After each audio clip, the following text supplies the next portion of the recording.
శుభోదయం. ఇది శనివారం మే 31, 2025. బ్రన్హామ్ టాబర్నకల్ నుండి పక్షిరాజులు కూడుకొనుచున్నవి లేఖ. ఇప్పుడు సహోదరుడు జోసెఫ్ బ్రన్హామ్. ప్రియమైన సజీవ స్మారకములారా, టేపులలో మనం వింటున్న స్వరం ఆయన యొక్క వధువుకు దేవుని యొక్క ఉరియము తుమ్మిము అయి ఉన్నది. ఇప్పుడు అది ఆయన యొక్క వధువును పూర్తిగా దేవుని యొక్క శక్తితో నింపబడి ఒక నిజమైన ఆత్మ నింపుదల గల సంగముగా ఉండునట్లు ఏక హృదయము మరియు ఏక మనస్సుతో స్థిరముగా జత చేసినది. పరిశుద్ధాత్మ మన మధ్య కదలాడుచుండగా పరలోక స్థలములో కూర్చొని ఆత్మ సంబంధమైన బలులను దేవుని యొక్క స్తుతులను అర్పించినట్లు చేయుచున్నది. ఆయన యొక్క 7వ దూత ద్వారా మాట్లాడి క్రీస్తు యొక్క స్వరూపంలోనికి వ్యక్తిగతంగా మనల్ని కట్టడానికి క్రీస్తు మనకు తన యొక్క పరిశుద్ధాత్మను పంపించాడు. తద్వారా మనము ఆయన యొక్క వాక్యము ద్వారా శక్తి గృహముగాను మరియు పరిశుద్ధాత్మ యొక్క నివాస స్థలముగాను ఉండుటకై ఉన్నది. మనం సమస్తమునకు వారసులమై ఉన్నాము. అది మన వ్యక్తిగత ఆస్తి అయి ఉన్నది. అది మనకు చెంది ఉన్నది. అది మన కొరకైన దేవుని యొక్క వరమై ఉన్నది మరియు దానిని ఎవ్వరూ మన నుండి తీసివేయలేరు. అది మనదై ఉన్నది. మీరు తండ్రి నా నామమున దేనిని అడుగుదురో దాన్ని నేను చూతును.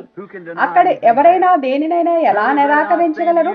ఈ పర్వతముతో కదిలిపొమ్ము అని మీరు చెప్పి మీ హృదయంలో సందేహించకుండా మీరు చెప్పినది జరుగునని నమ్మినేలా అప్పుడు మీరు చెప్పినది ఏదైనానో మీరు పొందుకుంటారని మీతో నిశ్చయముగా చెప్తున్నాను. ఎటువంటి వాగ్దానము కదా, కేవలం స్వస్థత వరకే పరిమితం కాదు గాని అడిగినది ఏదైనను దేవునికి మహిమ. మనం అడిగినది ఏదైనను కాలం యొక్క ప్రారంభము నుండి దేవుని యొక్క సృష్టి అంతయు దేవుని కుమారులందరూ ప్రత్యక్షపరచబడే దినము కొరకు మూలుగుచూ ఎదురు చూస్తున్నది. ఆ దినము వచ్చి ఉన్నది. ఇదియే ఆ దినమై ఉన్నది. ఇదియే ఆ సమయమై ఉన్నది. మనమే ఆ దేవుని యొక్క ప్రత్యక్షపరచబడిన కుమారులము మరియు కుమార్తెలమై ఉన్నాము. ఆయన నడుస్తున్నటువంటి, ఆయన చూస్తున్నటువంటి, ఆయన మాట్లాడుతున్నటువంటి, ఆయన పనిచేస్తున్నటువంటి దేవుని యొక్క సజీవమైన సాధనంలో మనమే అయి ఉన్నాము. అది దేవుడే మనలో ఉండి 2 పాదములతో నడుచుటే అయి ఉన్నది. మనుషులందరి చేత చదవబడుచున్న ఆయన యొక్క రాయబడిన పత్రికలము మనమే అయి ఉన్నాము. ఎన్నుకోబడి ముందుగా నిర్ణయించబడిన ఆయన యొక్క కుమారులుగా కుమార్తెలుగా స్వీకరించబడిన వారమై ఉన్నాము. మనల్ని ఆయన ఒక సజీవ మానవులోనికి, ఒక సజీవ రూపంలోనికి, ఒక పరిపూర్ణ మానవుని యొక్క స్వరూపంలోనికి మంచుచున్నాడు.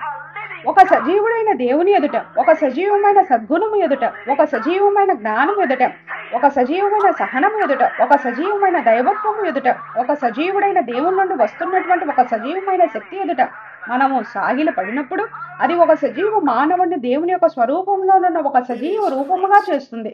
అది క్రీస్తే పరిశుద్ధాత్మ రూపంలో మనపై ఉండుటే ఉన్నది. తన పరిశుద్ధాత్మ యొక్క నిజమైన బాప్తిసముతో ఆయన యొక్క గుణలక్షణాలన్నీ మనలో ముద్రించబడుటే ఉన్నది. దేవుడే గృహము అని పిలువబడే ఆలయమై ఉన్న మనలో నివసించుటే ఉన్నది. ఆ పరిపూర్ణమైన తలరాయి మనపై పెట్టబడుటకు సజీవ దేవుని నివాసస్థలం యొక్క సజీవమైన ఆలయమై ఉన్నాము. తన వధువును బయటకు పిలిచి మరియు నడిపించుట కొరకు దేవుడు ఒక ప్రవక్తను పంపించాడు. ఆయన మొట్టమొదటిగా పూర్తిగా పునరుద్ధరించబడిన ఆయన యొక్క ఆదామై ఉన్నాడు. ఆయన యొక్క వధువునకు ఆయన యొక్క వాక్యమును బయలుపరచుటకు మన దినములో ఒక పరిపూర్ణ మానవుని యొక్క స్వరూపమై ఉన్నాడు. నేను దాని నుండి కదల్చబడ్ను. ఏదియో నన్ను కదల్చలేదు. ఎవరు ఏమి చెప్పినా నేను లెక్క చేయను. అది నన్ను ఒక అంగుళమైనా కదిలించదు. నేను సరిగ్గా అక్కడే నిలిచి ఉంటాను. నేను వేచి ఉంటాను, వేచి ఉంటాను, వేచి ఉంటాను, వేచి ఉంటాను. ఎటువంటి వ్యత్యాసమును కలిగించదు. అది సరిగ్గా అక్కడే ఉంటుంది. పిదప ఒకరోజు నేను మిగతా పరిశుద్ధులందరితో కలిసి ఏక మనసు ఇట్లు కేక వేస్తాను. మేము ప్రతి మాట మీద నిశ్చయతో విశ్రాంతి తీసుకునిచున్నాము. పిదప నీవు మమ్మల్ని ఆయనకు బహుకరిస్తావు. పిదప సదా జీవించుటకు మనమందరము తిరిగి భూమి మీదకి వెళ్తాము. నేను ఈ ఉదయము నా హృదయమంతటితో ఆయనకు ప్రమాణము చేస్తున్నాను. అదేమిటనగా ఈ అవసరమైన విషయములన్నీ నా యొక్క ఈ చిన్న రూపంలో ప్రవహించడం నేను అనుభూతి చెందే వరకు, నేనే సజీవమైన క్రీస్తు ప్రత్యక్షపరచబడటం అయ్యేంత వరకు ఆయన యొక్క సహాయము మరియు ఆయన యొక్క కృప ద్వారా నేను అనుదినము ఎడతెగక ఎదురు చూడాలన్నదే నా ప్రార్థన అయి ఉన్నది. నాకైతే టేపులలో ఉన్న దేవుని స్వరమును వినడమే ఈ దినము కొరకైన దేవుని ప్రణాళిక అయి ఉన్నది. అది క్రీస్తు యొక్క యేసుక్రీస్తు యొక్క సజీవ వాక్యమై ఉన్నది. దేవుని వాక్యం ప్రకారంగా అదే నా సంపూర్ణత ఉన్నది. అది ఈ దినమునకు దేవుడు ఏర్పాటు చేసిన మార్గమై ఉన్నది.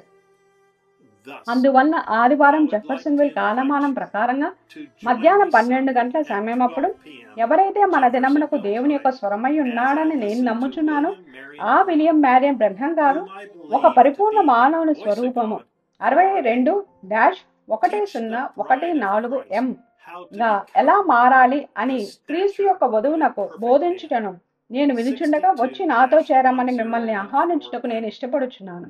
సహోదరుడు జోసెఫ్ బ్రహ్మం. వర్తమానమునకు ముందు చదవవలసిన లేఖనములు: పరిశుద్ధ మత్తయి 5వ అధ్యాయం 48వ వచనము, పరిశుద్ధ లూకా 6వ అధ్యాయం 19వ వచనము, పరిశుద్ధ యోహాను 1వ అధ్యాయం 1వ వచనము, పరిశుద్ధ యోహాను 3వ అధ్యాయం 3వ వచనము, పరిశుద్ధ యోహాను 3వ అధ్యాయం 16వ వచనము, పరిశుద్ధ యోహాను 5వ అధ్యాయం 14వ వచనము, పరిశుద్ధ యోహాను 14వ అధ్యాయం 12వ వచనము, అపోస్తుల కార్యములు 2వ అధ్యాయము 38వ వచనము, అపోస్తుల కార్యములు 7వ అధ్యాయం 44 నుండి 49 వచనములు, అపోస్తుల కార్యములు 10వ అధ్యాయము, అపోస్తుల కార్యం 19వ అధ్యాయం 11వ వచనము, అపోస్తుల కార్యములు 28వ అధ్యాయము 19వ వచనము, ఎఫెసీలు 4వ అధ్యాయం 11 నుండి 13 వచనములు, కొలసీలు 3వ అధ్యాయము, హెబ్రీయులు 10వ అధ్యాయం 5వ వచనము, హెబ్రీయులు 11వ అధ్యాయం 1వ వచనము, హెబ్రీయులు 11వ అధ్యాయం 32 నుండి 40 వచనములు, యాకోబు 5వ అధ్యాయం 14వ వచనము, 2వ పరిశుద్ధ పేతురు 1వ అధ్యాయం 1 నుండి 7 వచనములు, యెషయా 28వ అధ్యాయము 19వ వచనము, www.branham.org/en/apps నుండి BT యాప్ను మరియు వాయిస్ రేడియోతో కూడిన లైఫ్ లైన్ యాప్ను పొందగలరు.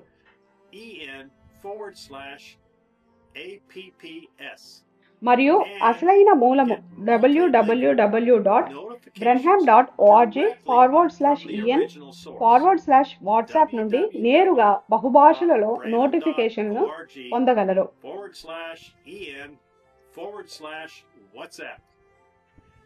అనేక దేశాలలో వేలాది మంది విశ్వాసులు సహోదరుడు జోసెఫ్ బ్రహ్మం నుండి వాట్సాప్లో నోటిఫికేషన్ను పొందుకున్నప్పుడు మరియు మీరు ఈ వీడియో లింకును మీ స్నేహితులతో పంచుకున్నప్పుడు తమ సంఘ కాపర్ల నుండి బహిష్కరణకు గురవుతున్నారని నేను గ్రహించాను.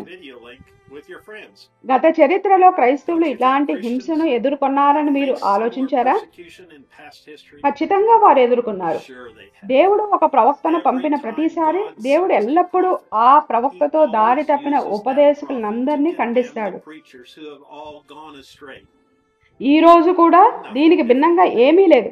సహోదరుడు బ్రహ్మం ఫోన్ అనుసంధానంలో చెప్పినట్లుగా మీ చుట్టూ ఫోన్ అనుసంధానంలోనున్న వ్యక్తులకు మీరు ఎక్కడ ఉన్నారో తెలియజేయండి. నేను కూడా చెప్పేది ఏమిటంటే మీ చుట్టూ ఉన్న వ్యక్తులు మీరు ఎక్కడ ఉన్నారో తెలియజేయండి. రాహాబు తన ఇంటి వారందరూ రక్షించబడటానికి ఎర్రటి తాడును బహిరంగంగా ప్రదర్శించాల్సి వచ్చింది. మరియు దేవుడు ఈ రోజు కూడా మీరు కూడా అదే చేయాలని కోరుతున్నాడు. మీరు కూడా మీ స్నేహితులు మరియు సంఘ సభ్యుల మధ్య ధైర్యముగా నిలబడటానికి ప్రతిదానిలోనూ దేవుణ్ణి మొదటి స్థానంలో ఉంచి ప్రెస్ ప్లే చేయడానికి పరిశుద్ధాత్మ మీకు బలాన్ని ఇవ్వాలని ప్రార్థిస్తున్నాను. మరలా కలిసేంత వరకు దేవుడు మిమ్మల్ని దీవించునుగాక మరియు షలోం.